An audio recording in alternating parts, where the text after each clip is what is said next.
Recording is on.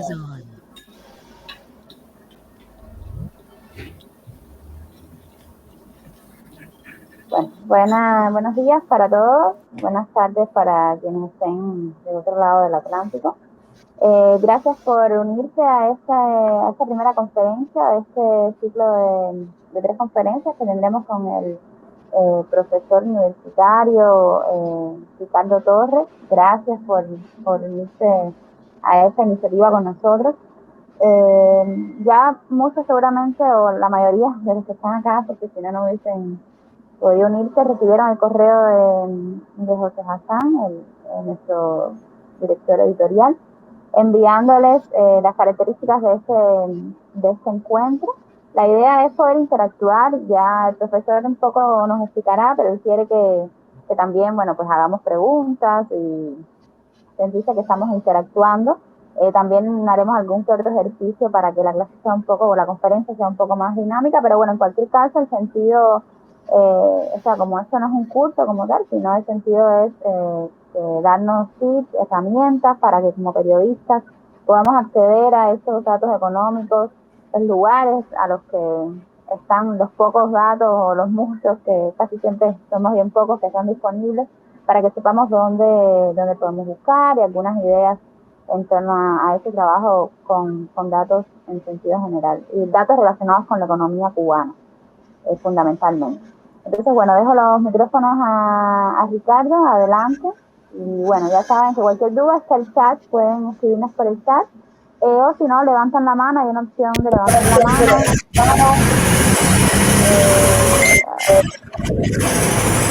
Recuerden silenciar sus micrófonos, por favor. A ver.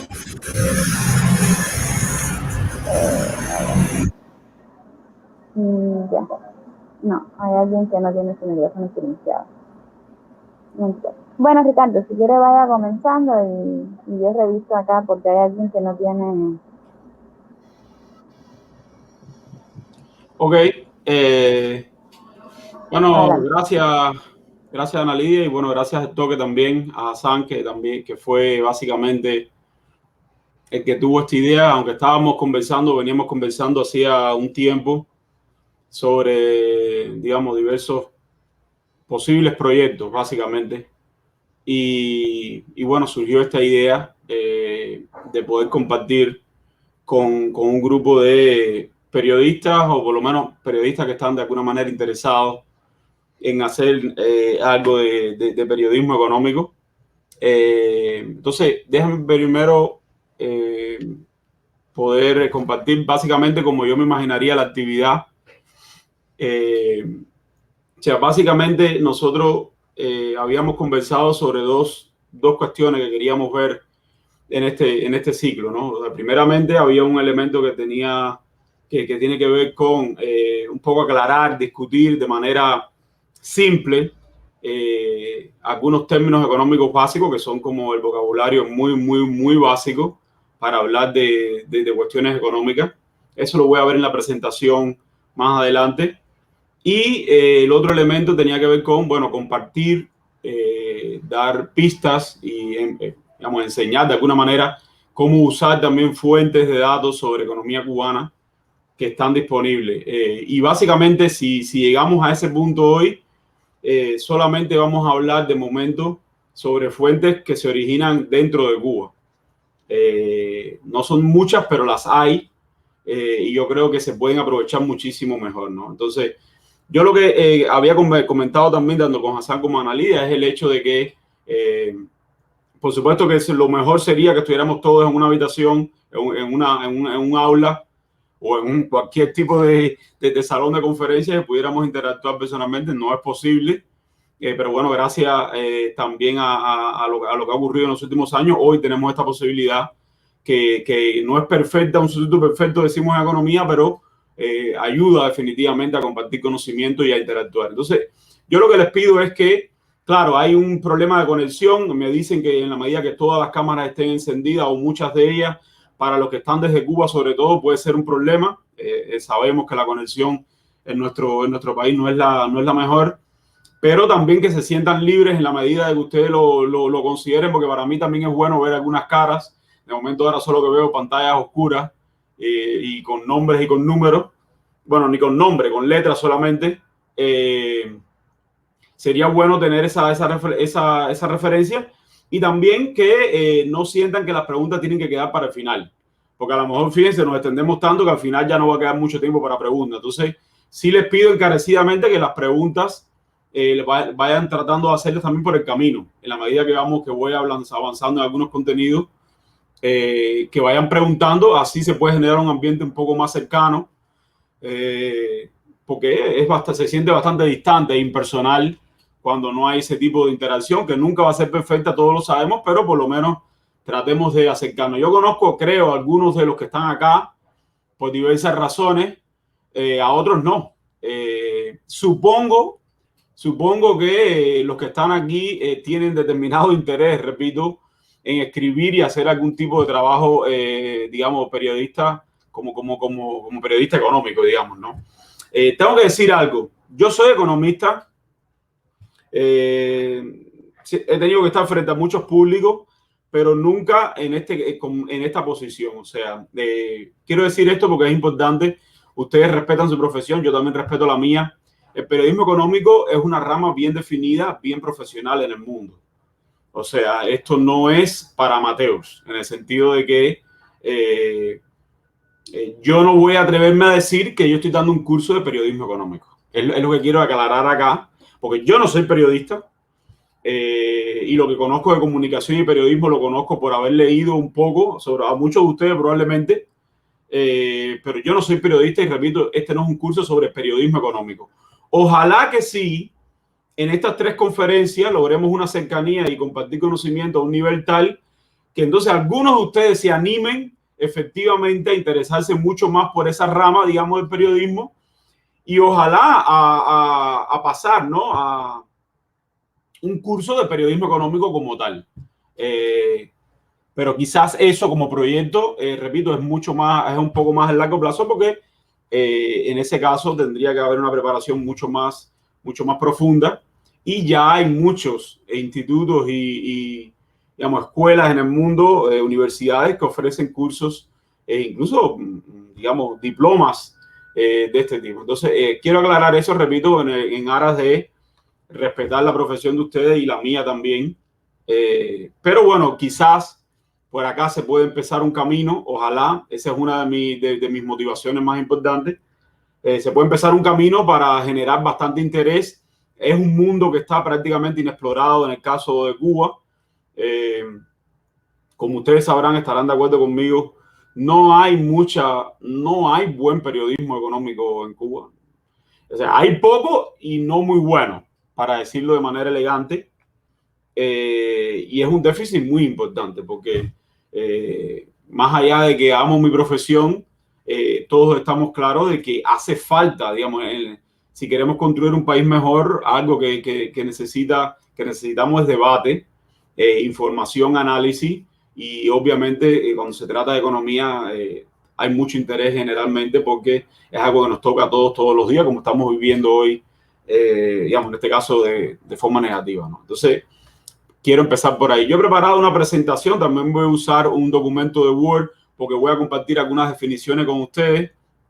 De manera sencilla quisiera, inevitablemente en algún momento hay términos que son técnicos, pero bueno, digamos, empezar a formarse como periodista económico, por lo menos como un periodista que tiene inclinación a escribir historias de ese corte, implica necesariamente que van a tener que empezar a familiarizarse y empezar a leer mucho más sobre estos términos. Entonces, va a ser como un pantallazo. Yo hice una selección de los que me parecían más importantes, también pensando en el contexto cubano particularmente.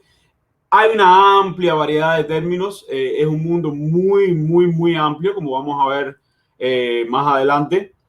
Pero quizás, repito, es como un primer paso. Y si sienten que en algún momento no están entendiendo bien, bueno, pero este es el momento, ¿no? Entonces levantan la mano o hablan en el chat, pero pueden preguntar también directamente, verbalmente. Y entonces empezamos a explicar un poquito más eso que no se está entendiendo. Yo voy a asumir que no están demasiado familiarizados con la mayoría de estos temas. Entonces, déjenme compartir ahora la pantalla para empezar un poco. Ok, acá. Ya ahí deben empezar a ver. Supongo que se vea. Sí, ya lo estamos viendo ya. Perfecto. Entonces, Entonces, esto sería básicamente, es un poco lo que les comentaba anteriormente, los objetivos de este curso. No sé si llamarle curso, quizás va a ser una serie de conferencias, básicamente, o de intercambios, 3 en este caso. Pero básicamente esto serían como los objetivos, una contribución a poder, a la formación de ustedes, y ojalá, repito, que genere interés y algunos se decidan definitivamente por especializarse en el tema, porque va a requerir mucho estudio para poder decir en algún momento, bueno, soy un periodista económico, ¿no? Y bueno, entonces hay una parte también que como más práctica, que va a tener que ver con, bueno, proporcionar y hacerlo familiarizarse con fuentes de datos que nosotros los economistas usamos, pero que ustedes como periodistas que se van a interesar en esos temas también pueden acceder. Durante las 3 sesiones vamos a tratar de dar un abanico lo más amplio posible de fuentes que se originan en Cuba, estructuradas y no estructuradas, y también fuentes fuera de Cuba. Se publican algunos datos sobre Cuba, algunos incluso de manera regular, fuera del mundo. Y al final voy a tratar de hacer una reflexión también sobre lo que se denominan los datos de alta frecuencia. Eso lo vamos a ver más adelante, que es algo como una revolución que está ocurriendo hoy en la economía, en el análisis económico, en la investigación, pero también en el periodismo. Entonces, por aquí vamos.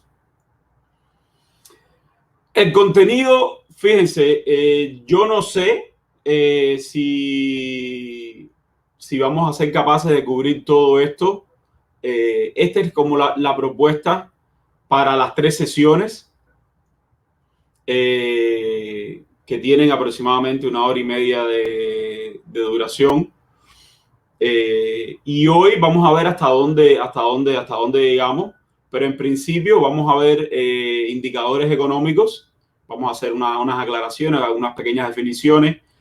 Muchos les van a sonar bastante familiares, pero vamos a quizás a explicar de manera un poco más clara de qué van, y les puedo adelantar ya que se usan bastante mal en general en nuestro país, incluso por las autoridades de lo que se denomina el gabinete económico, ¿no? O sea, los ministerios que tienen que ver directamente con la gestión económica.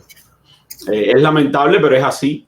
Y eso es algo a lo que tendríamos que apuntar si decidimos hacer, digamos, empezar una iniciativa más seria y duradera en este sentido, ¿no? Poder usar los términos como corresponden es importante para evitar la opacidad, a veces la falta de claridad en ese sentido. Después, algunos tips sobre cómo usar números y estadísticas. Creo que es importante también. Incluso los economistas nos equivocamos muchísimo con esto. Requiere oficio. Posiblemente para un periodista económico los números que van a tener que usar no son demasiado complicados, pero algún calculito van a tener que hacer en algún momento. Entonces tampoco le tengan tanto miedo a las matemáticas, porque esto es aritmética en la mayoría de los casos bastante sencilla, pero es importante. Y luego vamos a ver algunas fuentes. Repito, hoy nunca vamos a llegar más allá de las que son cubanas. Ojalá podamos entrar en algunas de ellas, de hecho. Entonces eso es un poco lo que tenemos para hoy. Entonces, lo primero que quería aquí ilustrar de manera muy general es, cuando hablamos de periodismo económico y de noticias de este tipo, esto es un poco en el área que me voy a mover. ¿Sí? ¿Alguien hizo una pregunta? Ok, continúo. Cuando uno se imagina desde el punto de vista macroeconómico, eso lo voy a aclarar inmediatamente cuando entremos en la parte de las definiciones. Cuando uno analiza, cuando uno se va a hablar de esa parte de la economía, en el periodismo económico es muy común. Estos son como algunos de los temas que normalmente están en los titulares de los medios que están especializados en economía, finanzas y negocios, ¿no? Se habla de la producción, el PIB, pero hay otras muchas medidas de producción, ventas y demás. El comportamiento sectorial, hay toda una especialización en lo que se refiere a sectores. Hay periodistas que logran un nivel de conocimiento y de profundidad, de oficio, en el análisis de sectores particulares. Si ustedes ven noticias de economía, se van a dar cuenta que normalmente cuando se entrevistan con alguien, a veces llaman, por supuesto, economistas, pero otras veces el periodista mismo está muy especializado en un campo en particular, porque hablar de turismo no tiene nada que ver con hablar de, no sé, de la agricultura. Tienen que empezar a dominar la terminología propia y demás. Entonces, ese es un área enorme, ¿no? Analizar lo que es la producción en sentido general y luego como ir por sectores. Imagínate que hay una gran variedad de sectores y hay mucho que ocurre en todos ellos, ¿no? Luego está otro gran ámbito que es todo el sector externo. Comercio es un tema enorme y además les adelanto, y seguramente ya ustedes lo sabían, para Cuba es clave todo lo que tiene que ver con comercio, importaciones, exportaciones. Vamos a ver después también algunas definiciones en este sentido. Finanzas internacionales, crédito, inversión, ahí está remesas. O sea, es un sector, es un campo muy amplio también, muy importante. Y aquí después vamos a ver ya estas cosas que son como 4 áreas que tienen mucho que ver con la vida diaria de las personas. En Cuba hace unas décadas probablemente no se hablaba de esto, no funcionaba así la economía. La propia, digamos, gestión política económica no usaba de manera tan activa esta terminología, estos instrumentos. Hoy ya está cambiando de manera importante. Entonces, ya se habla de inflación, política monetaria, eso es un gran tema en todos los países. Ahora mismo la inflación es un gran tema, uno de los temas más importantes que se discute en el mundo entero. Fíjense, no solamente en Cuba, estamos claros que hay niveles diferentes, pero es un gran tema. El mercado de trabajo, empleo, desempleo, la automatización, trabajo desde el hogar, bueno, economía informal, trabajo informal, es un campo enorme también. Todo lo que tiene que ver con tipos de cambio y los mercados cambiarios, el mercado de divisas, imagínense para Cuba qué tan importante es eso, cuán importante puede ser, pero lo ves también para muchos países. Política fiscal y presupuesto. Todo lo que tiene que ver con el presupuesto del Estado, que es el instrumento fundamental para el gobierno ejecutar la política fiscal, porque indica las preferencias de gasto, hacia dónde se está dirigiendo y qué se hace en relación a la recaudación, cuáles son las fuentes principales, el papel de los impuestos. Extraordinariamente amplio, repito. Entonces, estas son algunas de las áreas que podemos encontrarnos en lo que podríamos denominar como la macroeconomía. Vamos a ver después de qué va esto, ¿no? Entonces, bueno, aquí solamente quería compartir con ustedes, seguro que la mayoría los conoce perfectamente, incluso seguramente habrán leído algún que otro artículo acá. Estos, la primera línea, esos son como los grandes medios especializados en economía del mundo, ¿no? Por supuesto que en África hay, por supuesto que otros en Asia. No quiero aquí compartir este tema del eurocentrismo ni nada por el estilo. Pero bueno, estos son los grandes medios de información económica, de periodismo económico. Y vamos, ahí está como la referencia, si se quiere, también en los estándares, en lo que hacen, en lo que publican, en las prioridades. Por supuesto que hay agendas, pero eso no nos corresponde a nosotros en este momento, digamos, discutir. Entonces, aquí, repito, estaría como la referencia. En América Latina también hay muy buenos periódicos especializados en economía. Yo destaqué estos dos. El Economista de México es muy bueno, pero incluso básicamente en cada país hay al menos 1 o 2 medios especializados en noticias económicas, que repito, es algo que nos falta en Cuba y quizás ya es tiempo de empezar a pensar cómo queremos cerrar esa brecha. Yo he leído periódicos de prácticamente toda América Latina y les puedo decir que hay muy buen nivel. Yo recuerdo una vez que estaba en un aeropuerto en Panamá, en el aeropuerto de Panamá, donde hemos estado posiblemente casi todos nosotros, y estaba leyendo el periódico, ahora no recuerdo el nombre, cómo se llama en Panamá, y tenía análisis muy buenos, muy profundos, muy profesionales sobre economía. En este caso, por supuesto, la mayor parte era sobre economía panameña, pero muy interesante. Entonces, indicadores económicos fundamentales. Y aquí, bueno, ya nos vamos a poner un poco serios en este sentido. Y voy a empezar, por supuesto, con el PIB. Permítanme pasar brevemente, buscar algo que quiero compartir acá para empezar este tema de las definiciones, que por supuesto es muy importante para empezar a familiarizarse con este mundo, ¿no? Entonces, macroeconomía seguramente es un término que ustedes han escuchado muchísimo y se preguntarán, bueno, ¿de qué va esto, no? Bueno, dicho de manera muy simple, para que se entienda, si uno piensa la economía bueno, aquí dice la definición a partir de la magnitud del objeto de estudio, quizás no necesariamente así, es como dos perspectivas diferentes, es como mirar con un telescopio y mirar con una lupa, ¿no? Entonces, la macroeconomía, ¿de qué va? Quizás si vemos el contraste con la micro van a entenderlo de manera muy inmediata. La microeconomía de lo que va es a buscar qué es lo que hacen los diferentes agentes económicos en la economía, la familia, las empresas, un sector incluso y demás, ¿no? Y mientras que la macro, en la perspectiva es completamente diferente. Va siempre al nivel más general y lo que trata de ver y analizar es el comportamiento de la economía en su totalidad. Por supuesto, la totalidad no tiene que ser, la unidad no tiene que ser solamente un país, puede ser una región, puede ser a nivel incluso de una ciudad, de una demarcación, un municipio y demás, incluso a nivel global o regiones de países, ¿no? Pero esa es la diferencia. Y entonces, para hacer eso, la macroeconomía lo que usa son un conjunto de variables que son muy amplias. Vamos a ver algunas de ellas acá, que denominamos agregados económicos.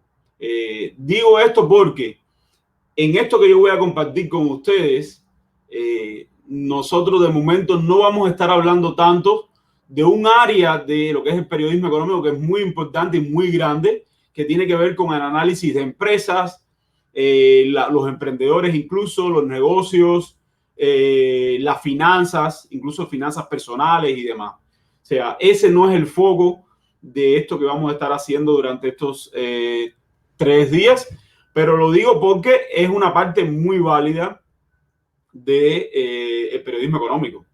Y al final, si van a los medios especializados, van a ver que se termina integrando todo. O sea, todo lo que es este área de la macroeconomía, el análisis de estos agregados económicos, junto con negocios, empresas, hogares, emprendedores, las finanzas, banco, todo esto, ¿no? Pero ese no va a ser, repito, el área donde nosotros vamos a enfocarnos en este momento. Entonces, eso es lo que es macroeconomía. Ese es el área como esa parte de la economía que se enfoca en analizar estos agregados. Es un mundo enorme, complejo, pero muy rico para discusión. Y ahí está todo lo que tiene que ver con la producción, el ingreso, el empleo, el comportamiento de los precios, la balanza comercial y demás, ¿no? Tipos de cambio y demás. Entonces, eso es la macroeconomía. Entonces, vamos a pasar ahora ya a algunos como indicadores, términos. Algunos son indicadores económicos, otros son más bien términos que son importantes. Yo, repito, hice una selección a partir de lo que yo consideraba como la base, digamos, lo básico dentro de lo básico para empezar a hablar de manera un poco más seria. Y es importante el tema de las definiciones porque hay mucha confusión al respecto y se usan mal. Se usan mal y eso complica todo y no permite un debate auténtico, ¿no? Un debate claro sobre lo que estamos hablando. Entonces, vamos a empezar con el PIB, Producto Interno Bruto. También a veces se dice Producto Interior Bruto, como está acá en la definición. El PIB, bueno, ¿qué es el PIB? O sea, ¿qué mide y qué no mide? Esto es una gran discusión. Y aquí hay de todo tipo de posicionamiento. Básicamente el PIB lo que hace es medir el valor de la producción total de bienes y servicios de una economía en un periodo determinado, que puede ser un trimestre. O sea, una buena noticia es que Cuba acaba de empezar a publicar datos trimestrales del Producto Interno Bruto. Eso no era así hasta hace un año, básicamente, donde solamente teníamos datos anuales. A veces nos daban un dato del semestre. Muy bueno que sea así. Entonces tenemos que es el valor total de la producción de bienes y servicios, y a eso se le excluye o se le deduce todo el consumo intermedio. ¿Qué es el consumo intermedio? Bueno, el valor de los bienes y servicios que se necesitaron para esa producción. Ese es el valor del PIB. A veces también se llama valor agregado total, y por eso valor agregado. O sea, tienes el valor de la producción de eso, por supuesto, se hace a través de ir agregando a nivel de las empresas, a las diferentes unidades, esos datos, ¿verdad? Entonces, a ese valor de la producción total se le deduce, se le resta el valor del consumo intermedio, es como se llama. O sea, repito, todos los bienes y servicios que se usaron para tener esa producción. Incluye los impuestos netos. Después vamos a hablar un poquito de lo que es impuestos netos, pero incluye esto también. Entonces, ese es el Producto Interno Bruto. Hay tres formas fundamentales. Yo no voy a extenderme en esto acá, pero hay tres formas fundamentales de calcular el PIB. Se puede hacer a nivel de las empresas y los sectores. O sea, básicamente, repito, computando esa producción total de bienes y servicios, deduciéndole el consumo intermedio a nivel de las empresas. Se puede hacer también por el gasto total en la economía. Básicamente, todo lo que se produce o el valor de lo que se produce tiene como 4 destinos fundamentales. Y a partir de computar esos 4 destinos, tú puedes determinar el valor de esa producción total. ¿Cuáles son los 4 destinos? No es tan complicado de imaginarse. Uno es el consumo. O sea, una parte importante de la producción va para el consumo. Cuando hablo del consumo, estoy hablando aquí del consumo de los hogares. O sea, los hogares, los individuos, las personas, ¿no?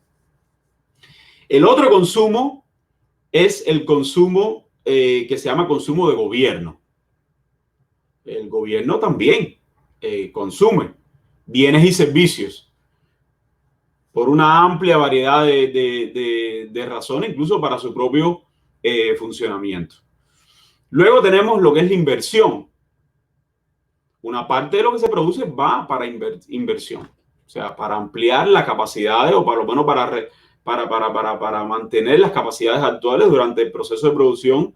Se gasta, o sea, se pierde de alguna manera una parte del valor de las maquinarias, pero también de los insumos que se usan para la producción. La inversión va a tratar de mantener en algunos casos, en otros casos ampliar ese valor del capital físico, digamos, que está instalado en una economía. También ahí está la infraestructura, por ejemplo.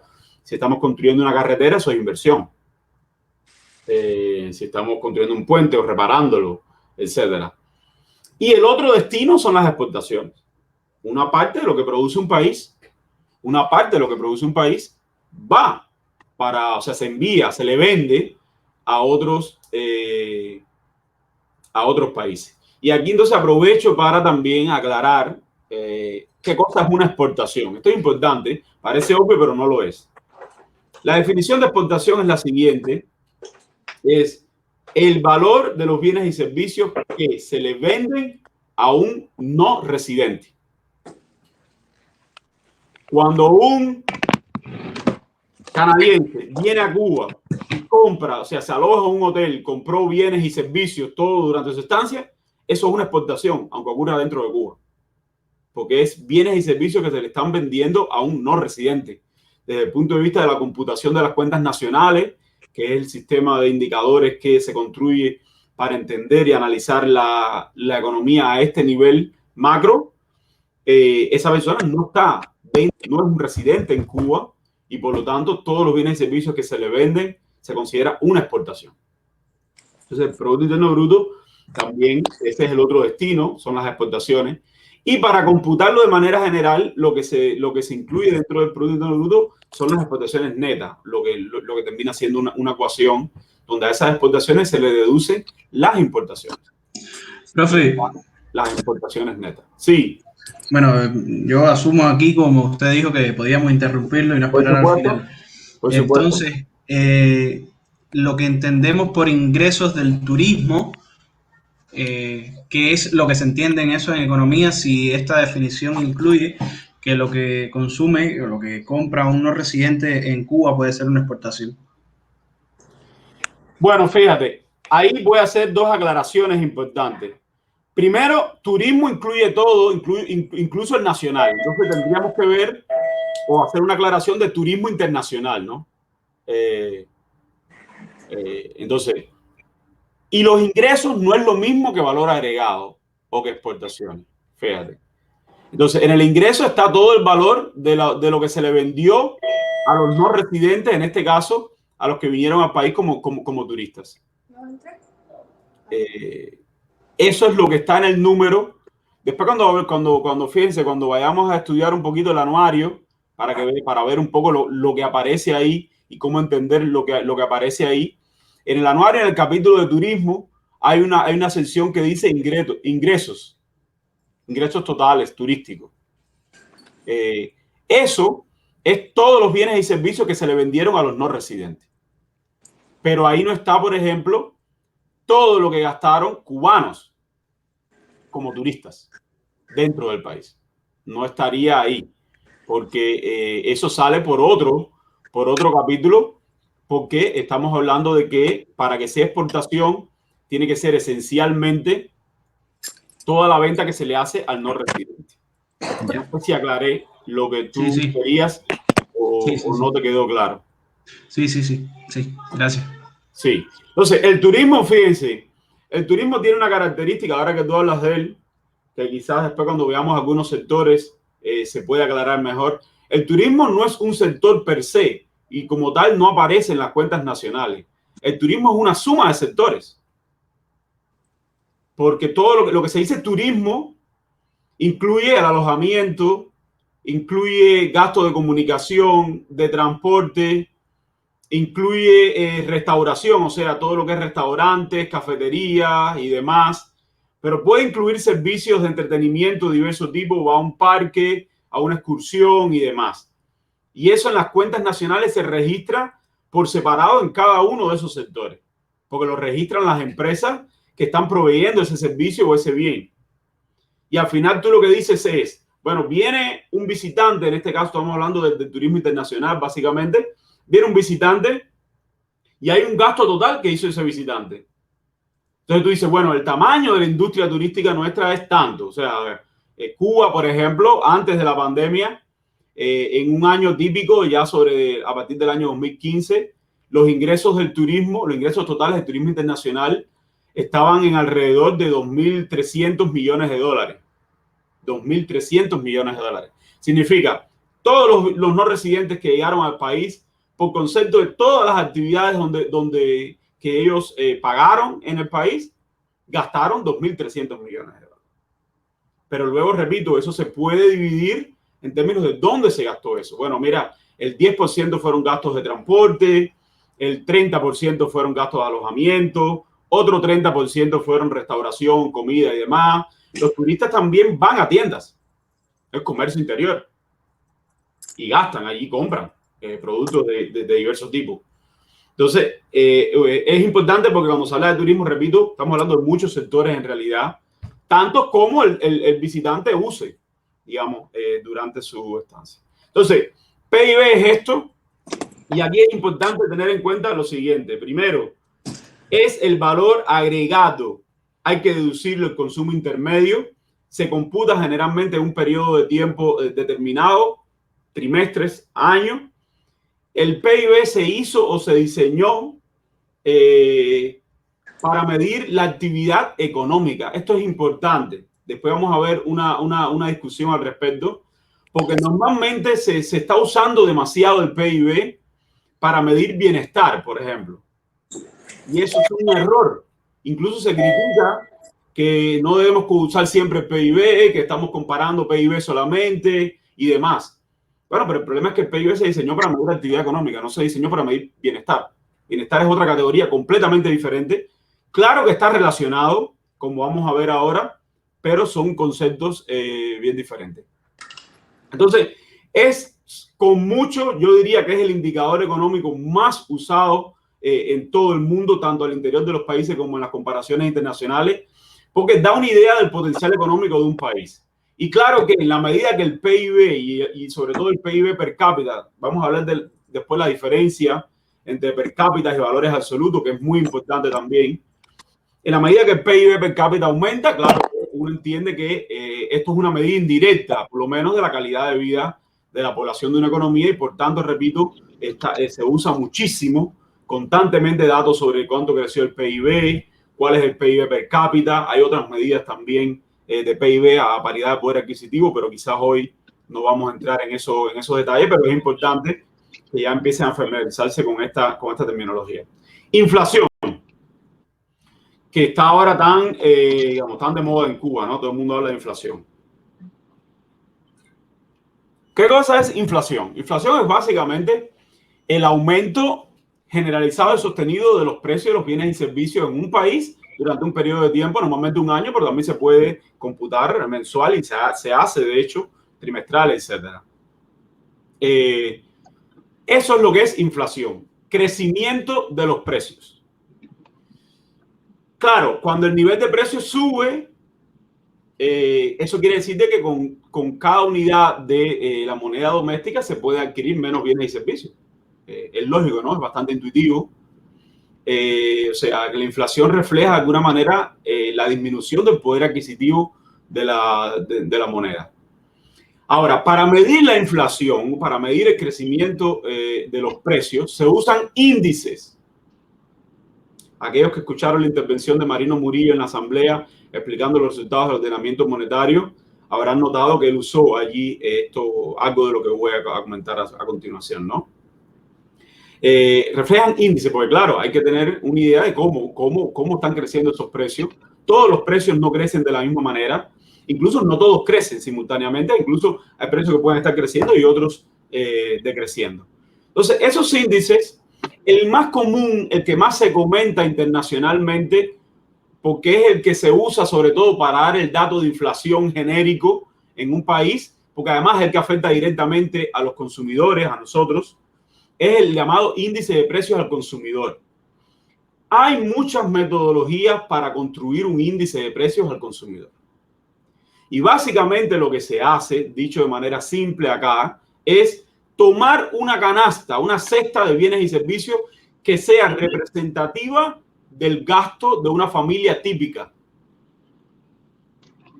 Eso es lo que se hace.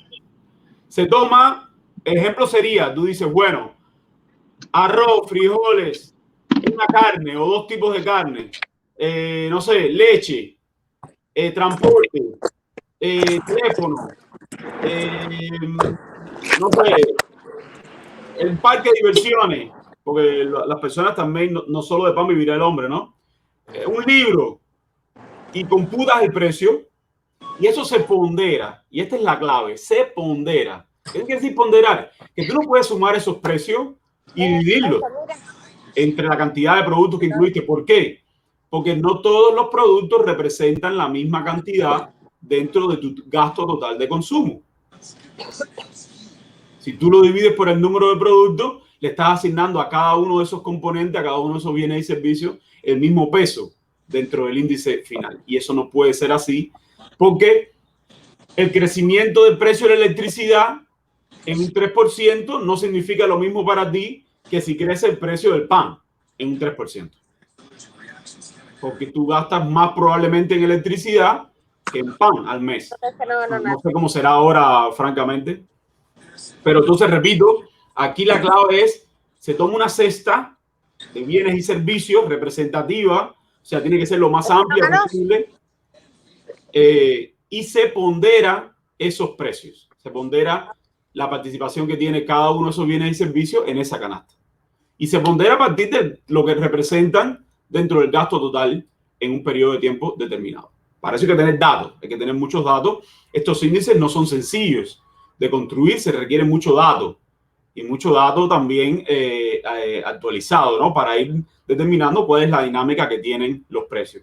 Esto es todo un campo de estudio complejo, pero digamos que prácticamente todos los países del mundo tienen alguna variante de índice de precios al consumidor, pero como se darán cuenta, poder determinar en qué medida están creciendo los precios o cuál es el comportamiento de los precios, porque los precios también pueden decrecer, se llama deflación. De hecho, cuando los precios están decreciendo o cuando el crecimiento es negativo, es importante saberlo. Entonces, hay variantes de este índice en todas partes. Hay muchos otros índices. Hay índice de precios al productor, índice de precios manufacturero, índice de precios en el comercio interior, en el retail. O sea, hay tantos índices de precios como uno quiera, y en dependencia de cuál es la unidad, cuál es el ámbito para lo cual se construye, es la determinación de cuál es esa cesta de bienes y servicios y cuál es la ponderación, por supuesto. Es un indicador muy importante, es otro de los indicadores más seguidos en el mundo, porque la inflación afecta a todo el mundo. Entonces, aquí voy a decir algo. El estándar internacional es que las autoridades quieren que los precios crezcan, pero crezcan de manera muy moderada. O sea, lo que después vamos a hablar de política monetaria, espero tener tiempo. Un poquito, muy ligero, pero básicamente lo que se espera es que los precios deben crecer, pero deben crecer de manera muy moderada todos los años. ¿Por qué? Por muchas razones, yo no voy a extenderme acá, pero básicamente porque el ajuste de los precios y el ajuste de las empresas siempre es más fácil al alza que a la baja.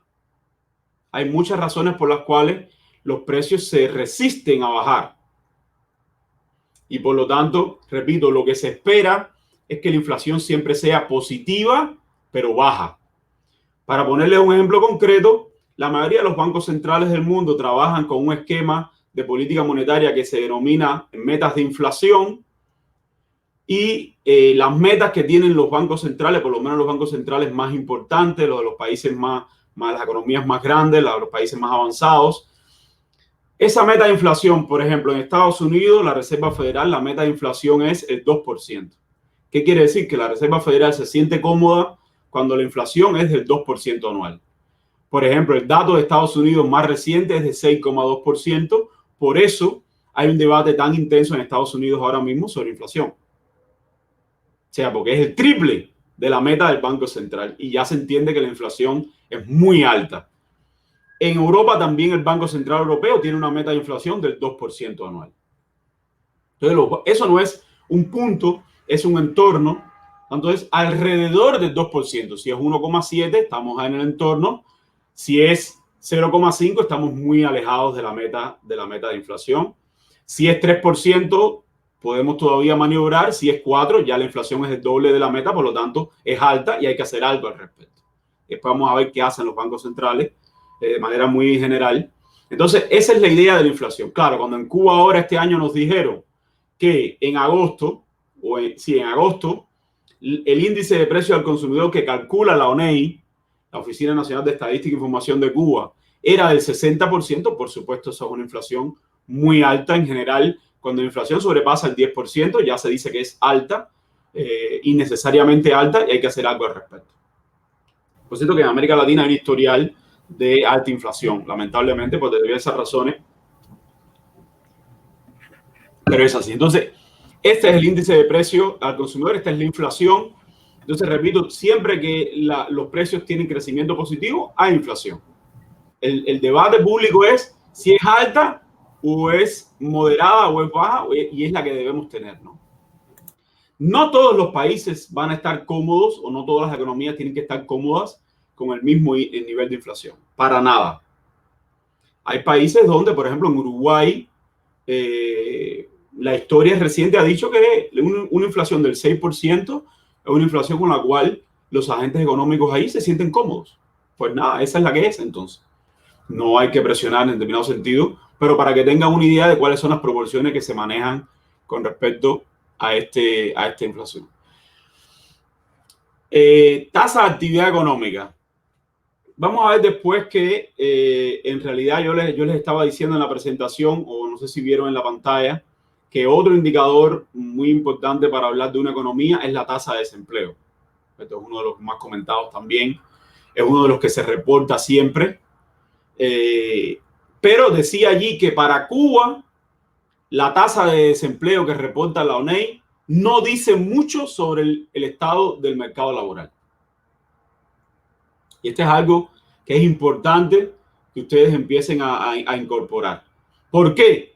Porque la manera que se construye esa tasa de desempleo y por el hecho de que sabemos que Cuba tiene, sobre todo en el sector público, muchos más trabajadores que lo que debería tener, las llamadas plantillas infladas. Entonces esa tasa de desempleo no nos dice mucho sobre la salud del mercado laboral. Entonces nosotros, por ejemplo, usamos o hablamos un poquito más de este otro indicador que también se habla de él en otras partes del mundo, no es que no se usa fuera de Cuba, pero en Cuba yo creo que es mucho más interesante que la tasa de desempleo per se, que en Cuba es muy baja, ha sido muy baja durante mucho tiempo y realmente, repito, no dice mucho sobre el estado de nuestra economía, ¿no? Es la tasa de actividad económica. ¿Qué cosa es la tasa de actividad económica? Básicamente lo que dice es qué porcentaje de la población en edad laboral está empleada o buscando empleo. La población en edad laboral, la definición estándar es entre 17 y 60 para las mujeres en el caso de Cuba, entre 17 y 64 para los hombres en el caso de Cuba. Hay variaciones entre países, pero más o menos está por allí. Y entonces lo que queremos mirar acá es qué porcentaje de esa población en edad laboral está empleada formalmente o está buscando empleo. Y esas dos es lo que se denomina población económicamente activa. O sea, los que tienen un empleo y los que están buscando, que no lo tienen ahora, que son los desempleados. Eso es muy importante para nosotros. ¿Por qué? Porque eso nos está diciendo cómo estamos aprovechando los recursos laborales de nuestro país. Y esa tasa, por ejemplo, de actividad económica ha venido reduciéndose en Cuba desde el año 2009 a niveles bastante bajos. Hoy es como del 65%, quiere decir que hay un 35% de la población laboral que no ni tiene un empleo formal ni está buscando trabajo. Claro, hay muchas razones por las cuales la gente ni tiene un empleo ni está buscando trabajo. Ahí está el trabajo informal, las amas de casa, los discapacitados que no logran encontrar trabajo. Bueno, hay una multitud de razones, pero obviamente en la medida que esa tasa de actividad económica es más baja, se convierte en un problema, porque si una parte de eso tiene que ver con trabajo informal, bueno, el trabajo informal primero no está regulado, no se puede saber nada sobre las condiciones de trabajo, pero tampoco está pagando impuestos. Y si no paga impuestos, no contribuye al presupuesto del Estado, que es el que financia una parte de los servicios públicos. Entonces, se convierte definitivamente en un problema. Entonces, este es como un indicador que nosotros estamos tratando de seguir un poquito más y explicando por qué, o tratar de explicar por qué ha venido descendiendo y qué es lo que está detrás de ese comportamiento, ¿no? Otro término acá, seguramente habrán escuchado de él, se usa mal. Quiero decirles que se usa bastante mal, no se entiende muy bien de qué va cuando hablamos de balanza de pagos. Ahora, ¿qué cosa es la balanza de pagos? Básicamente es como el instrumento, el indicador que resume todas las transacciones económicas de una economía con el resto del mundo. ¿Qué cosa es el resto del mundo? Todo el que no sea residente.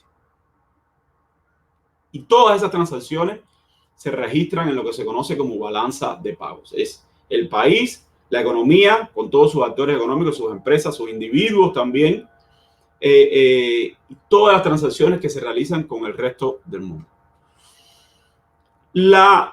Déjenme compartirles ahora, terminar acá un momentico, porque quiero enseñarles un esquema de balanza de pagos muy sencillo.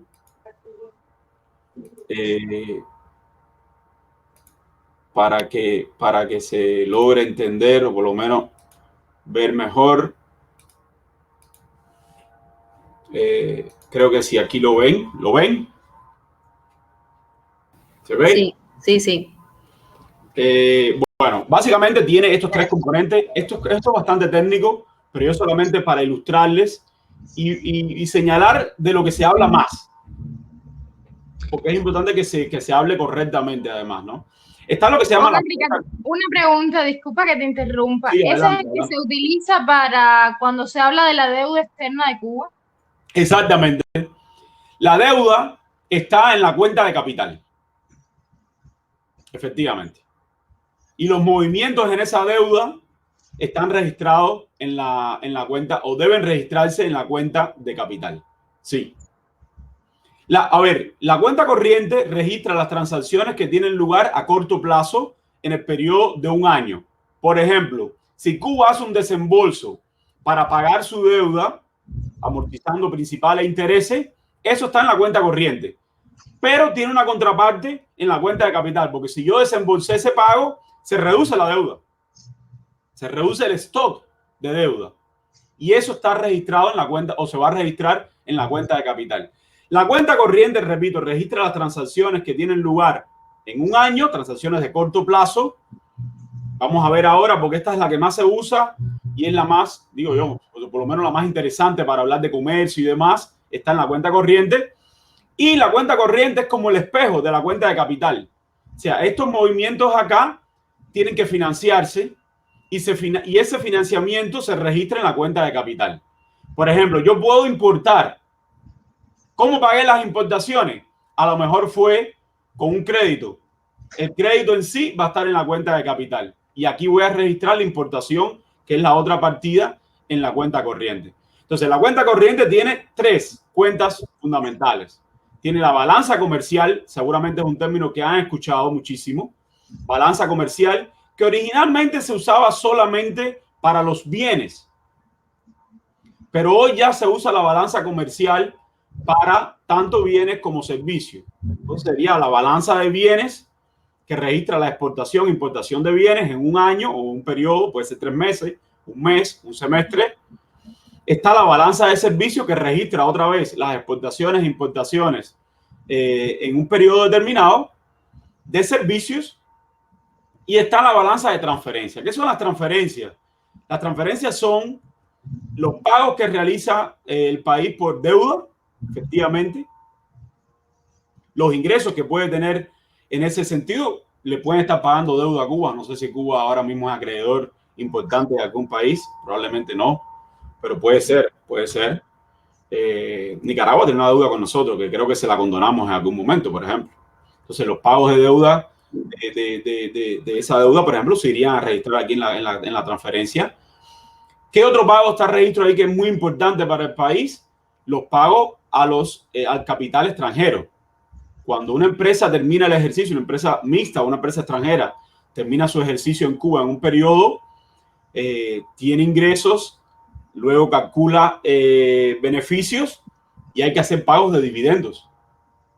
Esos pagos de dividendos a ese capital extranjero están en la balanza de transferencia, tienen que ir al exterior.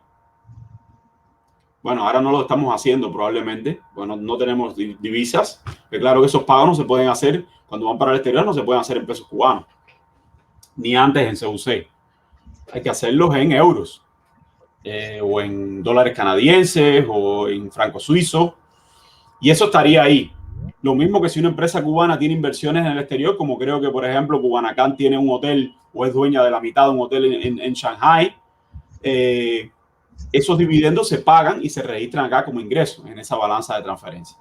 Pero en la balanza de transferencia también está algo mucho más interesante para nosotros, que son las remesas, que son las llamadas transferencias sin contrapartida. O sea, ¿por qué sin contrapartida? Porque Cuba no paga nada. O sea, el residente no paga nada por esa transferencia.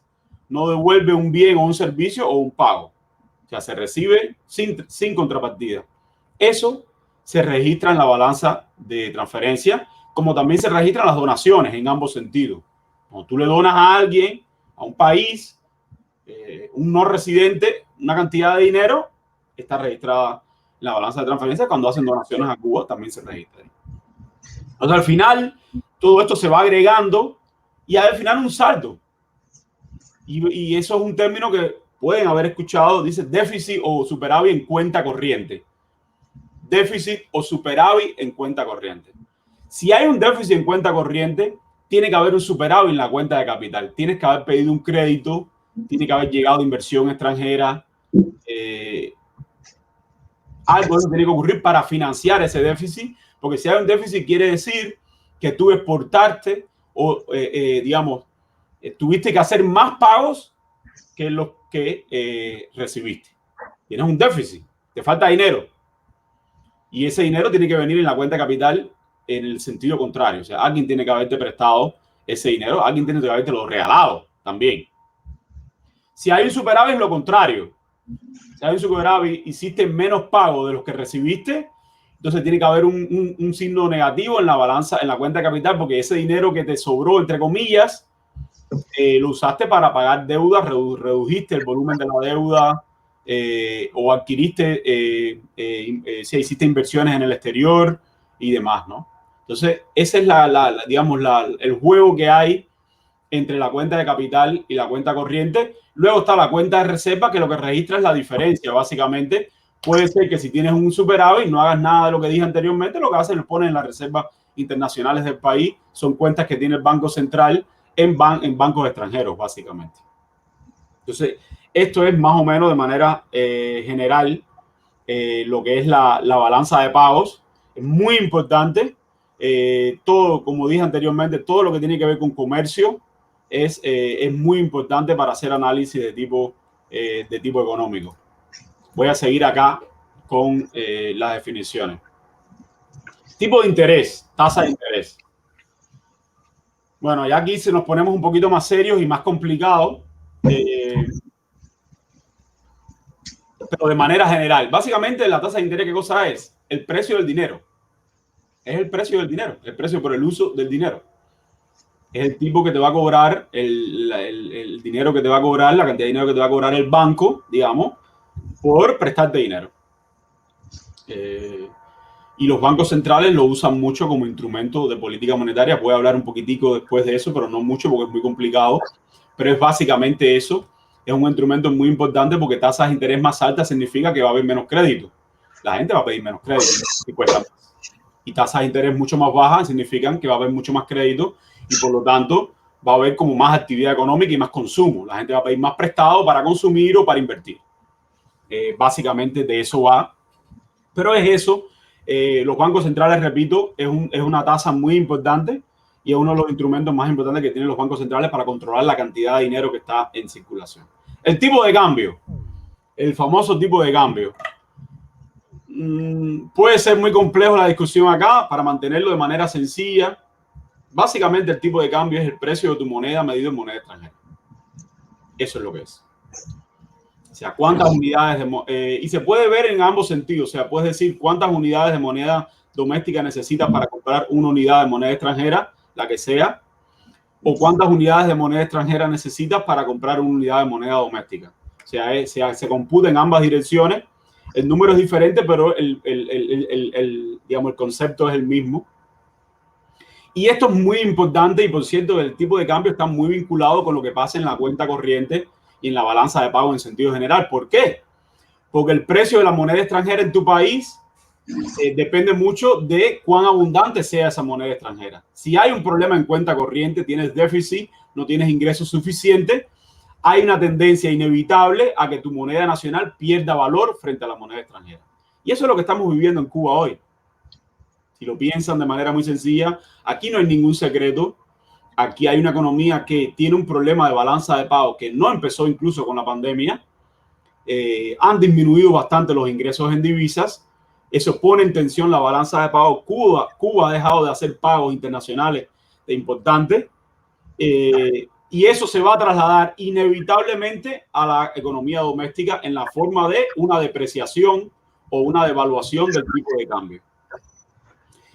Ahora voy a aprovechar para explicar brevemente la diferencia entre depreciación y devaluación. Esto se complica un tin, pero presten atención, es muy sencillo.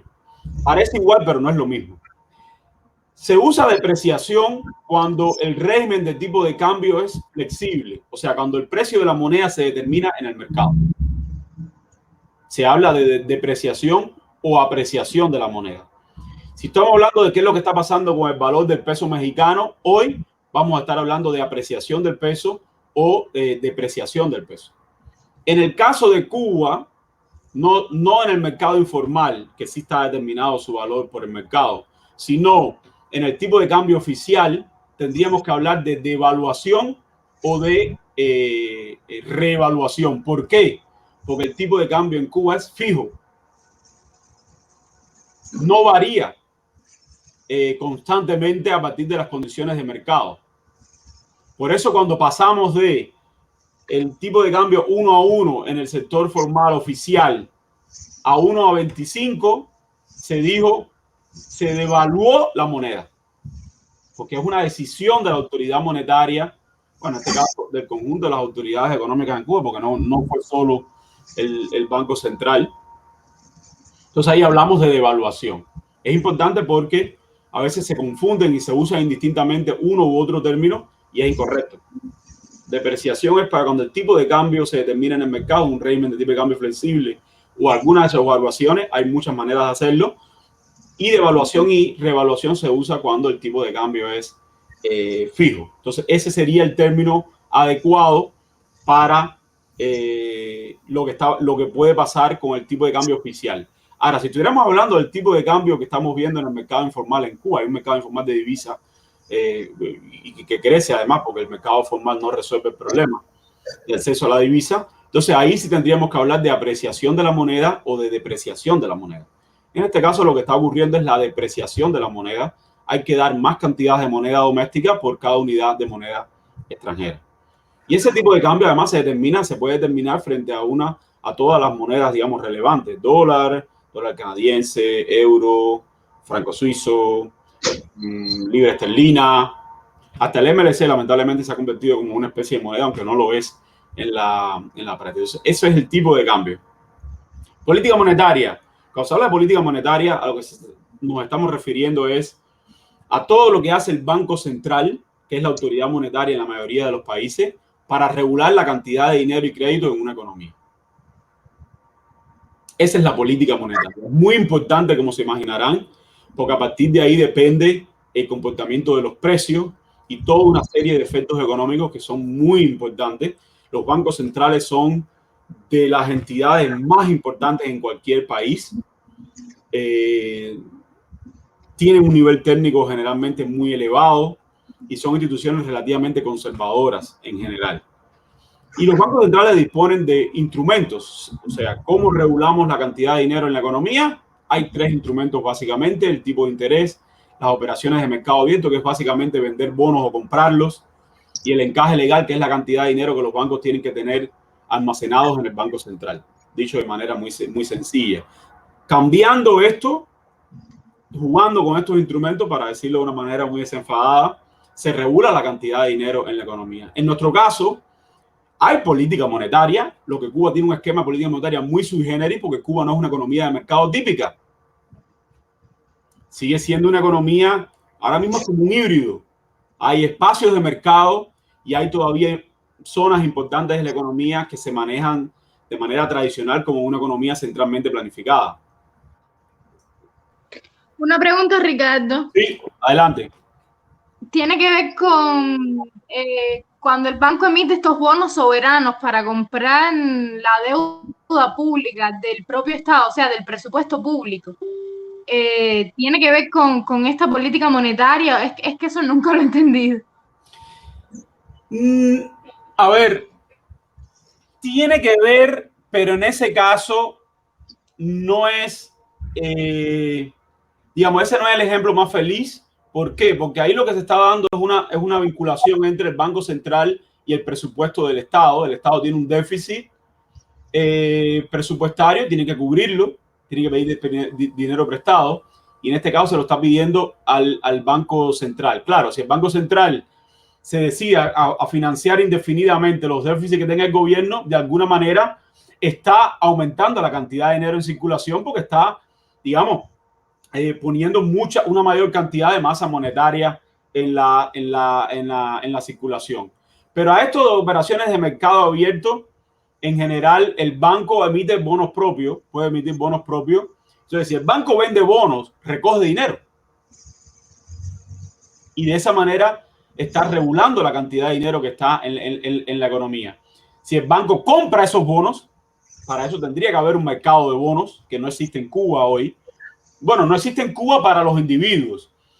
Está empezando algo para las instituciones. Los bancos comerciales están comprando bonos, bueno, en este caso del presupuesto, pero están comprando bonos.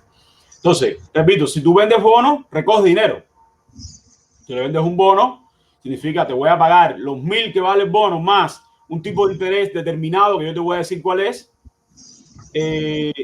Y si compro esos bonos otra vez, estoy sacando dinero a la circulación y de esa manera estoy influyendo en la cantidad de dinero. Entonces, la respuesta a tu pregunta es, esta compra de bonos al tesoro, en este caso el presupuesto, es una manera, por supuesto, una manera indirecta de influir en la cantidad de dinero, pero aquí la decisión no fue de política monetaria, aquí la decisión fue en la política fiscal. El gobierno decidió que va a gastar más de lo que ingresa y ahora de lo que se trata es cómo voy a financiar ese hueco, esa diferencia que tengo ahí. Y en este caso le estoy diciendo al Banco Central que me compre esos bonos soberanos. Por cierto que no los tiene que comprar el Banco Central. Aquí en Cuba los está comprando ahora los bancos comerciales. Incluso en el mundo, en muchos países, yo diría que en la mayoría hoy ya, esos bonos del gobierno, bonos soberanos, se venden al público. Se venden al público.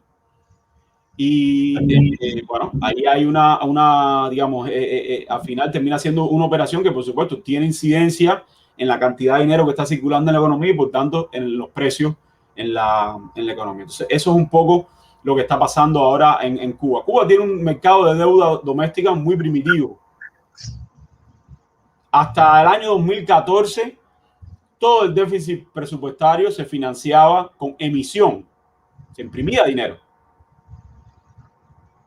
Aunque es cierto que después del año 95 y hasta el año 2014 aproximadamente, los déficits fiscales en Cuba eran muy bajos. Eran bajos.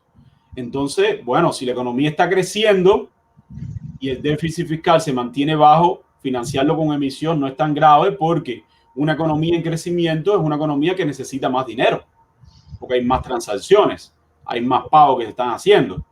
Por lo tanto, no es descabellado pensar que van a necesitar más dinero. ¿Se entiende esa idea?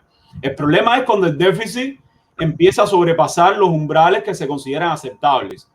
Otra vez les doy órdenes de magnitud. Y aquí estoy hablando de política fiscal, que era lo próximo que iba a comentar. Cuando los déficits fiscales generalmente sobrepasan el 10% y la economía no está creciendo de manera importante, ya ahí tienes un problema. Ahí tienes un problema porque estás gastando mucho más de lo que ingresas y esa diferencia la estás financiando o con deuda o con emisión y eso puede traer complicaciones a futuro para la estabilidad de los precios y para otro grupo importante de indicadores económicos. Entonces, uno quiere que el déficit...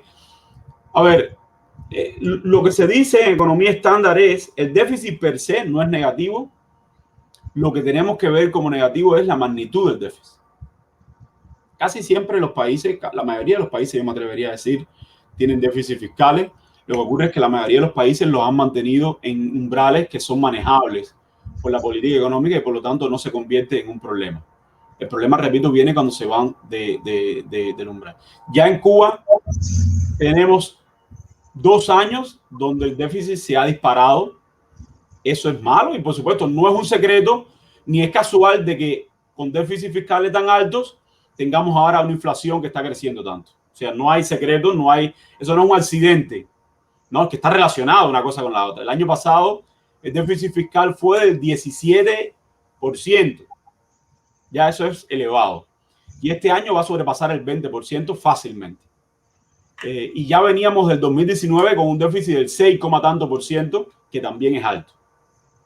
Entonces, hemos ido acumulando problemas en ese sentido. Y básicamente, aquí voy a lo de política fiscal. La política fiscal básicamente lo que tiene que ver es la política que indica cómo el Estado va a gastar los recursos que tiene a través del presupuesto ¿Y cómo va a generar esos recursos? Generalmente a través de los impuestos. En el caso de Cuba también hay una parte importante de esos ingresos que no son por impuestos, son por el hecho de que como el Estado es dueño de la mayoría de las empresas, le corresponde una parte por ser dueño.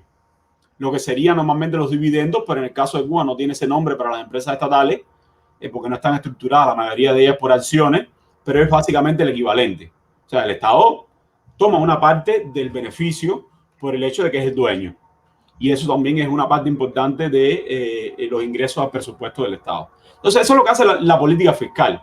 Y aquí ya mencionábamos los del déficit. Básicamente lo que queremos es que ese déficit se mantenga un umbral manejable, porque más allá de eso es perjudicial. Bueno, yo incorporé este, que era el último que quería compartirles acá, que no tiene mucho que ver con lo que estaba hablando anteriormente, pero bueno, porque es algo que se ha hablado en los últimos tiempos a partir de la criptomoneda y demás, los esquemas Ponzi, que es lo que son. Y básicamente esto es un esquema que diseñó un italiano que era muy astuto en los años 20 del siglo pasado, Ponzi, apellido Ponzi, y básicamente lo que él hacía era, básicamente te pedía dinero, te prometía un rendimiento y el rendimiento te lo daba a partir del dinero que recaudaba del siguiente que estafaba. Y eso es lo que se ha dado en llamar esquema Ponzi, ¿no? Básicamente, o sea, vas incorporando gente y los nuevos van dando el rendimiento que le prometiste a los viejos. Y así vas creando una idea, una ilusión de que funciona, cuando en realidad no funciona. Se hace muchísimo para operaciones financieras. Hay que estar muy atento, ¿no? Quería compartir esta idea con ustedes porque hemos hablado mucho de eso en los últimos tiempos. Entonces, volvemos a la presentación principal. Entonces, no sé si tienen alguna pregunta específica acá antes de continuar sobre estos indicadores que vimos.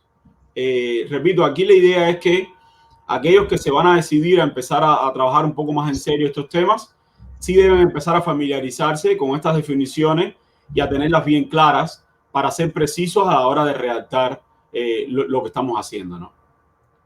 Porque eso da elegancia, precisión y permite aclarar muchas cosas. En Cuba no hay un buen nivel de información y de cultura económica, no la hay.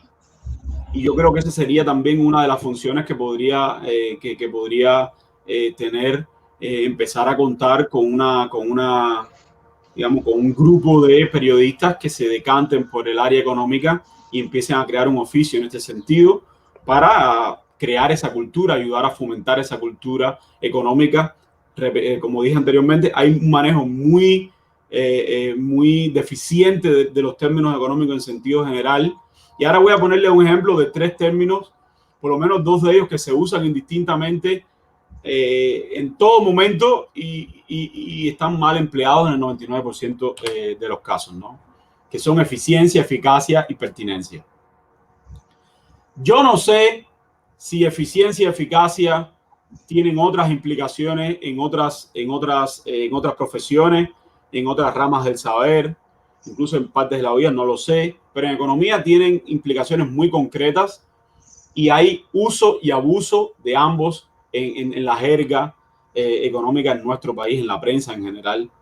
Y entonces quiero aclarar esto porque me parecía importante también para compartirlo en este marco, ¿no? ¿Qué cosa es eficiencia? Olvídense de todo lo que han escuchado. Básicamente, eficiencia es un concepto que trata de relacionar los resultados que tú obtienes en relación a cuántos recursos usaste para obtener esos resultados. No hay un indicador único de eficiencia. Hay muchos indicadores de eficiencia. Cualquier indicador que relacione, repito, resultados en relación a los recursos es un indicador de eficiencia. En la medida que empleas menos recursos para obtener los mismos resultados, eres más eficiente. Y hay que empezar a desterrar, repito, el abuso del término. Se usa eficiencia para todo. Y no es correcto. Eficacia es otro concepto completamente diferente. Eficacia lo que trata de relacionar es cuáles son los resultados que obtuviste en relación a tus objetivos. cuáles son los resultados que se obtienen en relación a los objetivos. Si obtenemos resultados que están alineados con lo que nos propusimos, estamos siendo eficaces. Somos eficaces.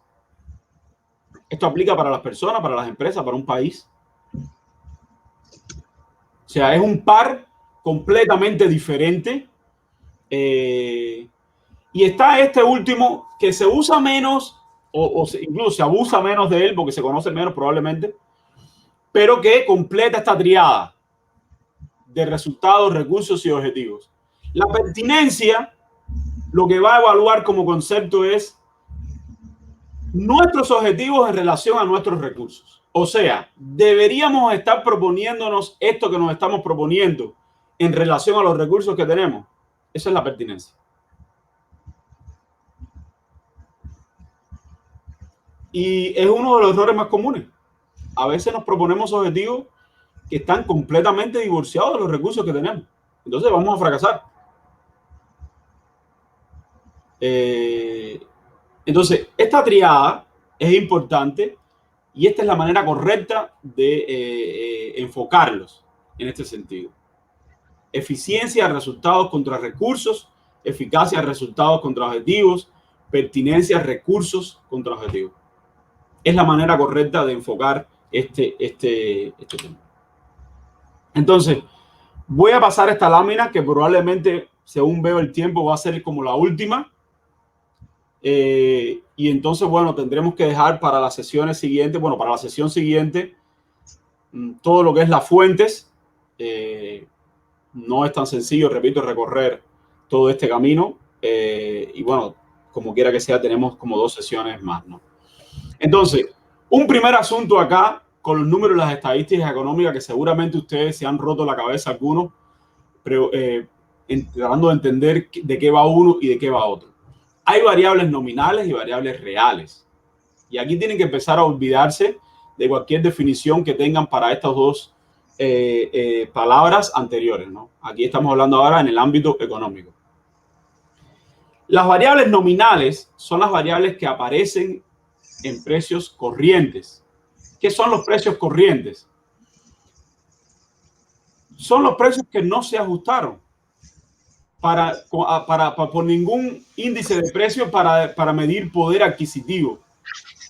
Son los precios que efectivamente pagamos cada día y las empresas pagan cuando van a comprar algo. Nosotros fuimos al mercado y compramos, no sé, una col, no sé cómo estará ahora en Cuba, vamos a darle 30 pesos. Ese es el precio corriente. Y las variables que están computadas a precios corrientes se denominan variables nominales. Hay PIB nominal y PIB real. Y la diferencia es muy importante. Y ahora voy a explicar precios constantes. Los precios constantes es una creación, es un artificio que usamos los economistas. ¿Por qué? Porque a veces, si medimos solamente, digamos, el valor de la producción a precios corrientes y la comparamos a lo largo de los años, nos puede parecer que la producción está creciendo mucho más de lo que lo está haciendo realmente, porque tenemos el efecto de los precios. Entonces, si uno sepa el PIB nominal de Cuba, el PIB nominal crece mucho más que el PIB real y te puede llevar a concluir una conclusión errónea. Wow, la economía está viviendo un boom. Mire, el PIB está creciendo el 10%, el 12%, el 15%. Sí, pero está creciendo a ese nivel porque el 90% de ese crecimiento es crecimiento de precio. Entonces, la producción, el volumen de producción en realidad no está creciendo. O está creciendo mucho menos. Entonces, es importante distinguir entre precios constantes y precios corrientes. Y lo que hacemos es que construimos variables reales, medidas en términos reales, usando precios constantes y se usa una base normalmente, un año como referencia. En caso de Cuba hoy, por ejemplo, el PIB real usa precios del año 97. Es un disparate, no deberíamos estar usando precios del año 97 para medir el PIB real del año 2021, porque imagínense todo lo que ha cambiado Cuba entre el año 97 y 2021. Eso es algo que creo que se va a corregir próximamente. Los países normalmente ajustan la base de manera constante.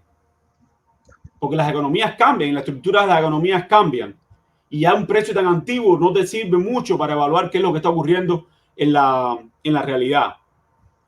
Entonces, cuando en Cuba se informa el crecimiento de la economía, el crecimiento del PIB, ese número que están viendo ustedes es del PIB real. Es el que se informa en Cuba. Pero si van a las cuentas nacionales, y eso lo vamos a ver probablemente en la sesión siguiente, cuando veamos los números del PIB y vean nominales y reales, también se publica el PIB nominal a precios corrientes. Entonces esa es la diferencia entre uno y otro. No es que una variable o una medida sea superior a la otra o mejor que la otra. Es que tienen usos diferentes. Lo que hay que estar claro es a qué me estoy refiriendo. Porque si estoy usando, repito, precios nominales, o sea, precios corrientes y variables nominales, tengo que ser cuidadoso sobre lo que estoy diciendo. Porque si estoy enfocándome en la dinámica de la producción, no es la variable adecuada para enfocar la dinámica de la producción, porque estoy incorporando el ruido que traen el crecimiento de los precios. Esto es muy importante, esta distinción, entender bien, repito, precios corrientes y precios constantes, cuál es la base, para a partir de ahí poder establecer comparaciones, entender qué es lo que está ocurriendo en la práctica. Luego, los per cápitas, que es otro de los ajustes de magnitudes que son más comunes en economía. ¿Por qué los per cápitas son importantes? Bueno, es intuitivo, pero por si acaso. Los per cápitas son importantes porque en muchas magnitudes que tenemos en economía tenemos que eliminar el efecto de la escala para entender la dimensión real del fenómeno, la magnitud real. Si uno compara el PIB a secas entre Estados Unidos y Brasil, uno dice, wow, el PIB de Estados Unidos es, no sé, puede ser ahora mismo 10 veces el PIB brasileño. Sí, pero claro, Estados Unidos es 1,5 veces mayor en términos de población que Brasil. Entonces, todo ese orden de magnitud no es atribuible a la economía per se, sino es al tamaño de su población, por ejemplo. Entonces, tenemos que ajustarlo, quitar el efecto de la escala. Que si uno dice, wow, compara el PIB con el PIB de Estados Unidos, digamos, con el PIB de Luxemburgo. Bueno, no sé cuántas veces puede ser mayor, puede ser 50 veces. Pero claro, Luxemburgo tiene ¿cuánto? No sé. Tendrá 3 millones de habitantes, 2 millones, 1,5. Estados Unidos tiene 340, 335 millones de habitantes. Claro que el PIB tiene que ser mucho mayor. Entonces, cuando lo ajustamos por población, en este caso, per cápita, eliminamos ese efecto de la escala. Y entonces, ¿qué nos va a dar? Que el PIB per cápita de Luxemburgo es como el doble o el triple de Estados Unidos. Fíjense ustedes. Entonces, Luxemburgo es más rico que Estados Unidos. Y lo es en realidad. Este no es un caso hipotético, es un caso real. Lo es en realidad.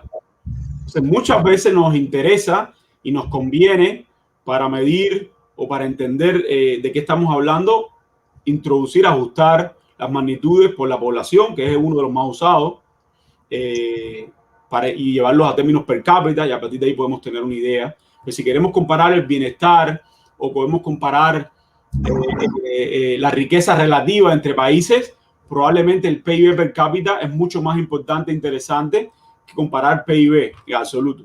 No nos dice mucho. Claro que el PIB de China siempre va a ser mucho, el PIB per cápita va a ser mucho menor. Cuando lo divide entre su gran población, ya toma una magnitud completamente diferente. Entonces, esto es un ajuste importante. Estamos ya en las 11:30. No quiero abusar del tiempo, aunque empezamos un tin tarde, pero no quiero abusar del tiempo.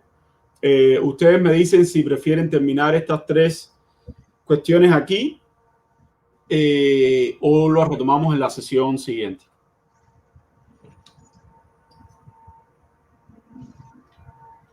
Terminemos, ¿no?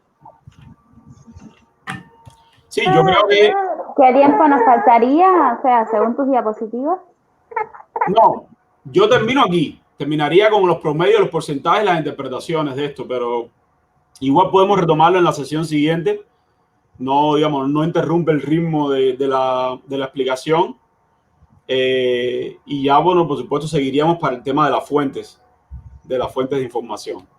y la discusión al respecto. Entonces, si tienen también alguna pregunta, quizás ahora, algo que se haya quedado por ahí, quizás ahora hacerlo un poco rápido, sí, al final, y luego entonces seguimos la semana siguiente. Entonces, preguntas, creo que sería lo que... Alguien en el chat dejó una pregunta precisando... Sí, voy a retornar ahora al equipo que estaba yo en la pantalla, no veía el chat. No, bueno, alguien precisando el dato del desempleo. Sí, no creo que... No, yo no dije que en Cuba hay un 35% de desempleo. No se entendió lo que dije. La tasa de desempleo de Cuba ahora creo que es del 2,5%. Eso pueden verlo en el capítulo de empleo y salarios del anuario estadístico que está disponible en el sitio de la ONEI.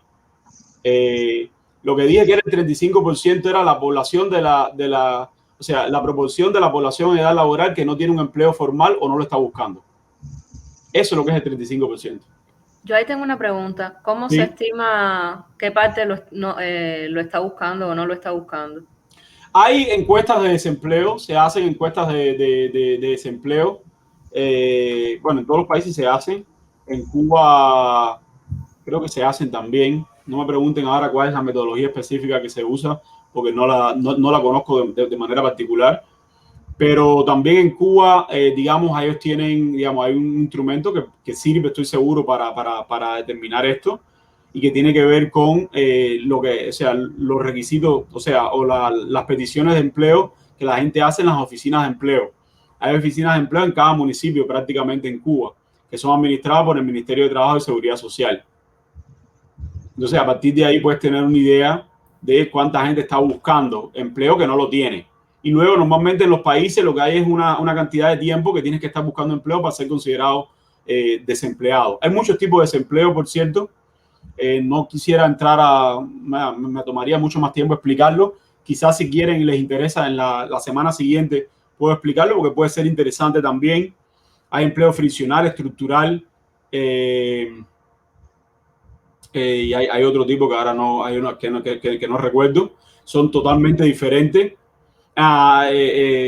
Entonces, el desempleo, te repito, se mide y se dice, bueno, si has pasado 10 semanas o 20 semanas buscando empleo y no lo tienes, estás desempleado.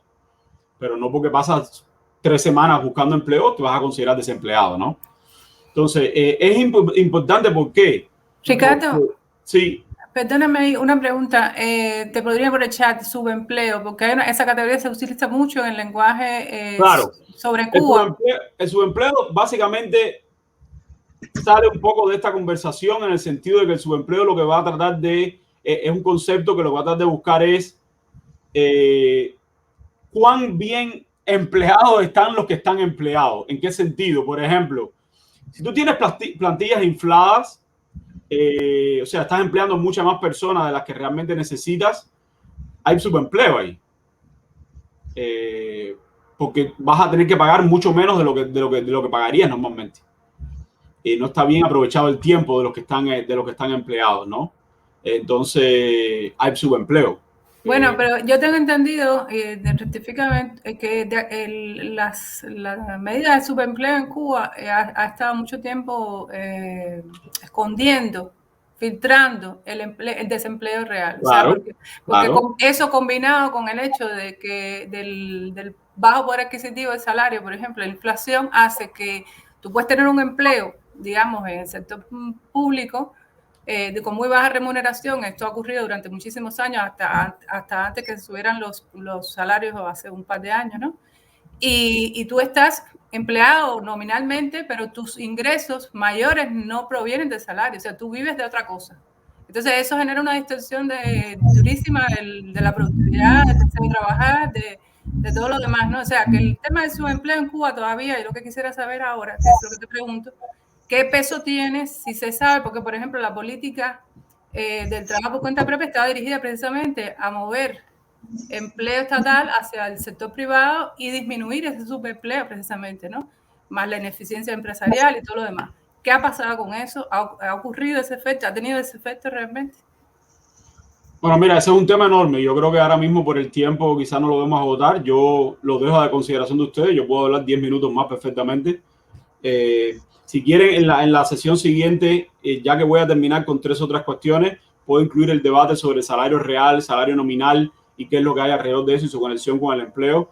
Lo que dice sobre Cuba es real, por eso decía en mi presentación que la variable tasa de desempleo en Cuba no es muy útil para hacer el análisis económico, porque esa tasa de desempleo no es una tasa de desempleo verídica, no nos está diciendo realmente cuál es el estado del mercado laboral. Por lo tanto, no es útil. En Estados Unidos sí, en muchos países sí. O sea, te deja saber qué es lo que está pasando en el mercado laboral. Y en el caso nuestro, dado que el subempleo es tan alto y las plantillas infladas es un fenómeno tan común, entonces la tasa de desempleo está distorsionada como indicador económico y no nos sirve para hacer análisis. Por eso era que introducía el concepto de tasa de actividad económica para referirnos a algo que es un poquito más interesante en nuestro caso. Hay muchas estimaciones de subempleo, creo que es Milena, ¿no?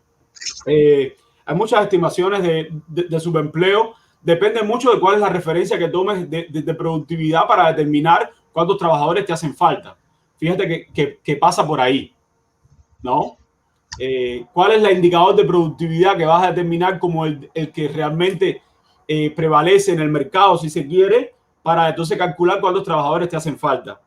Y eso puede ser muy arbitrario, pero sin asustar aquí a nadie, uno podría imaginarse cálculos que se han hecho siendo bastante conservadores en la referencia, que en el sector público podríamos tener un subempleo del 50%, que indicaría que nos sobra la mitad de los trabajadores.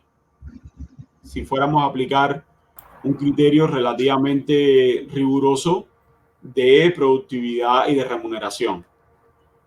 Fíjense que esto, y no lo voy a extender, pero déjenme decirle esto para que lo piensen también, nada en economía es totalmente positivo o negativo. Las ramificaciones siempre son muy importantes, las interconexiones entre los fenómenos económicos son muy amplias y a veces desconocidas. Cuba optó, sobre todo a partir de, bueno, siempre hubo subempleo, no es algo nuevo del periodo especial, ni mucho menos de estos años, pero después se hizo más evidente sus efectos, eso sí.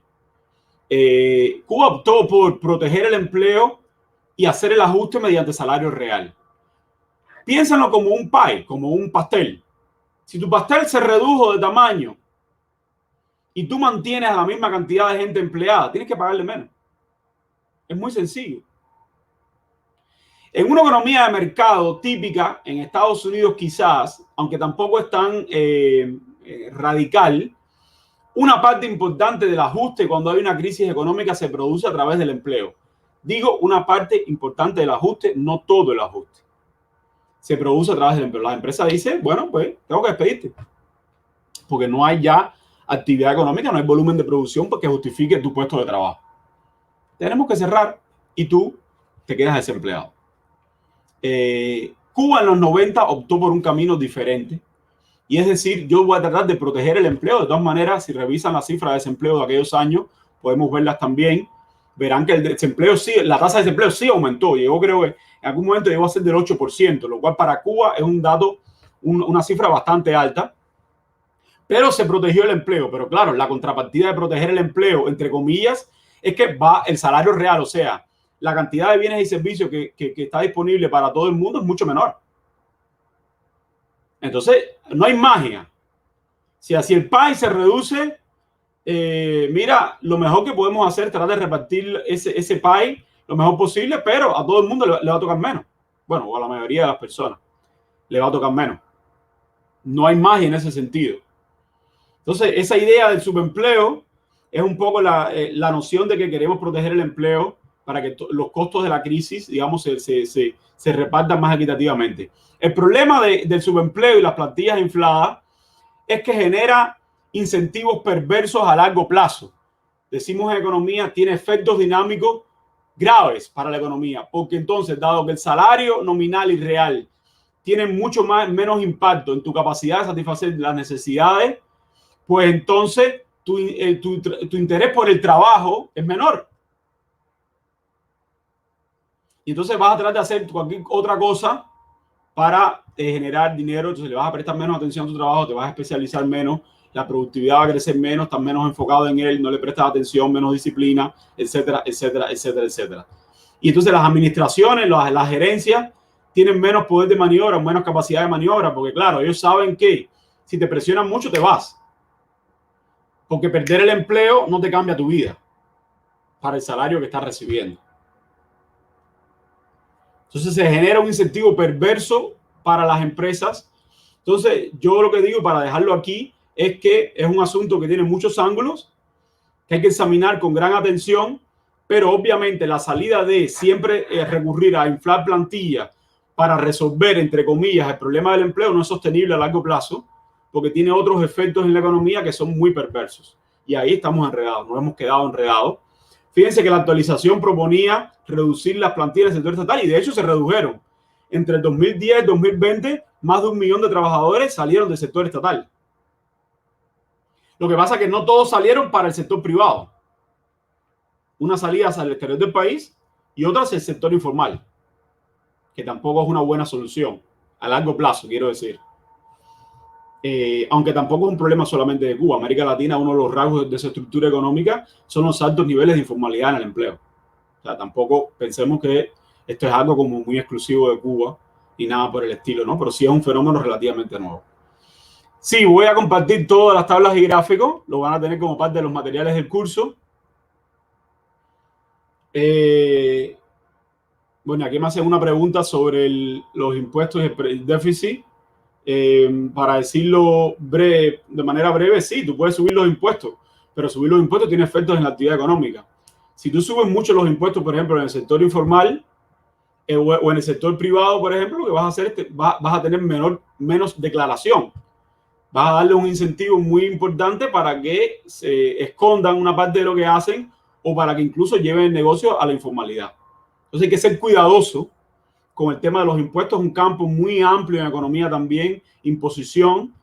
Yo lo que les voy a pedir es que, además de lo que es el contenido formal del curso, que son los que les compartí al inicio de la presentación, o sea, que es lo que vamos a ver durante estas 3 sesiones, si tienen algo específico que les interese, pues se lo dejan saber a Hassan o a los coordinadores del toque, para entonces yo lograr acomodarlo en las presentaciones.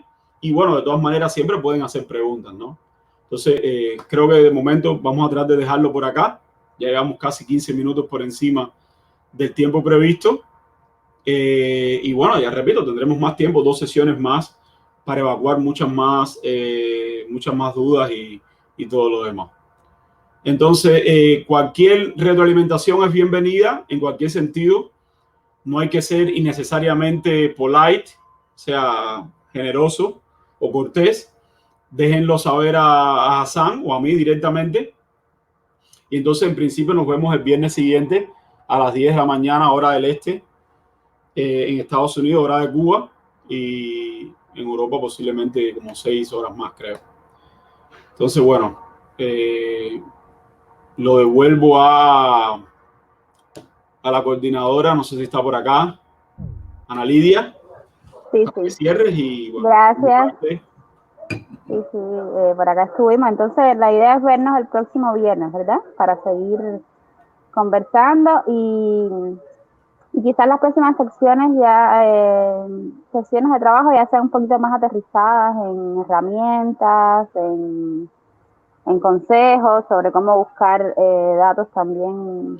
Sí, las 2 sesiones ya van a ser fundamentalmente sobre fuentes de información económica, cómo manejar las fuentes, dónde están, cuáles son los problemas que tienen, dónde buscar, cuáles son algunos tips, algunos consejos. Será sobre eso, definitivamente, porque ya agotamos, o creo que ya agotamos en lo fundamental todo lo que tiene que ver con los términos, algunos términos importantes, definiciones y demás, ¿no? Sí, yo creo que es muy útil y bueno que van a quedar disponibles porque creo que es algo también a lo que uno tiene que volver constantemente. Sí, constantemente. ¿No? Son muchos, son conceptos que definitivamente, como no son cercanos a nuestra profesión, pues es difícil como que uno se los grabe de una sola vez, ¿no? Entonces, no, por supuesto. Aquí la cuestión es la siguiente, por supuesto, como decíamos, esto es más un curso motivacional que como tal un curso más riguroso, pero la cuestión como toda la actividad profesional, Si se quiere dominar, hay que dedicarle tiempo. Hay que dedicarle tiempo a estudiar los conceptos, a estudiar quién publica, cómo escribe y demás. Ustedes como periodistas, aquí la mayoría son bastante avispados, los de este grupito por lo menos, ustedes tienen el interés y la curiosidad. Eso siempre es importante para cualquier cosa que vayamos a hacer, ¿no? Pero el tema es tener el oficio, y el oficio lo da el tiempo dedicado y las horas dedicadas. O sea, sin dudas. Y como decía, es un campo muy amplio. Aquí nos movemos, fíjense, cuando hablamos de periodismo económico, nos podemos mover en este ámbito más de la macroeconomía, que fue un poco lo que vimos hoy y un poco lo que más vamos a ver en las fuentes que yo les voy a dar. Pero aquí está también todo el mundo de la finanza y de las empresas, que es otro mundo de los negocios, que es otro mundo completamente diferente. Tiene su propia terminología también, muy amplia. Y nada, repito, es eso, ¿no? Los que se embullen, que ojalá sean muchos aquí, porque hace falta realmente. Esto requiere oficio y eso es tiempo. Eso es tiempo, leer, aquí despertarnos un poquito y luego decir, bueno, me voy a tomar un curso más serio, o voy a ir a más sesiones, voy a leer más, voy a empezar a hacer mis primeros pininos. Los primeros no van a ser tan lindos quizás, pero luego sí lo van a hacer. Más nada, no hay nada que diga que no podemos hacerlo bien, ¿no? Entonces, ese es el mensaje aquí, ¿no? Ya digo, ojalá que se embullen porque hace falta. Sí, esa era solo como la idea de insertar ese bichito, ¿no? De que algunos acá nos animemos a verticalizarnos en este asunto del periodismo económico, más profundidad. Bueno, si alguien más si ya nadie tiene preguntas, pues cerramos entonces la sesión. Agradecemos a todos los participantes. Y, bueno, muchas gracias a ti, Ricardo, por estar y por dedicarnos este tiempo. Muy bien, entonces nos vemos el viernes. Gracias. Hasta el viernes. Muchas gracias a todos. Hasta el viernes. Gracias. Hasta luego. Chao. Voy a parar la grabación.